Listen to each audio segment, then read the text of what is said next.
Hello my friends and welcome back. In this video, we'll start learning about a very important concept in Android called ViewModel. I want from you to fully focus with me. ViewModel is a class that is responsible for preparing and managing the data for an activity or a fragment. It also handles the communication of activity or fragment with the rest of the application. A ViewModel is always created in association with a scoop, a fragment, or an activity, and will be retained as long as the scoop is alive. For example, if it is an activity until it is finished. In other words, this means that a ViewModel will not be destroyed if its owner is destroyed for a configuration change, for example, rotation of the screen. The ViewModel class is a business logic or screen level state holder. It exposes state to the UI, to the user interface, and encapsulates related business logic. Its principal advantage is that it caches a state and persists it through configuration changes. This means that your UI doesn't have to fetch data again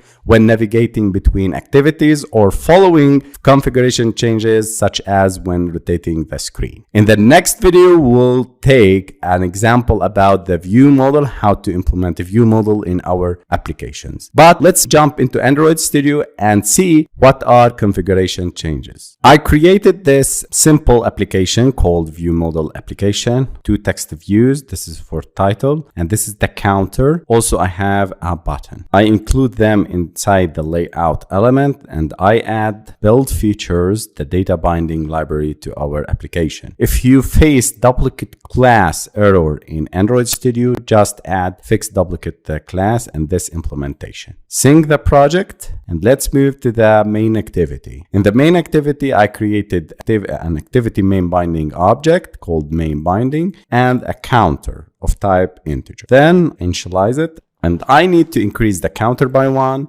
and set the text to the counter. Run the project and you can see increase the counter, it's increasing correctly. But the problem, if I click on turn and rotate the screen, you can see the counter is reset to the initial value, which is 0. Increase the counter, it works perfect. But if I rotate the screen, the counter will be reset to its initial value. This is a problem because our application is not surviving configuration changes, which is the rotation screen in this case. What is the solution? The solution is to use the ViewModel in our simple application.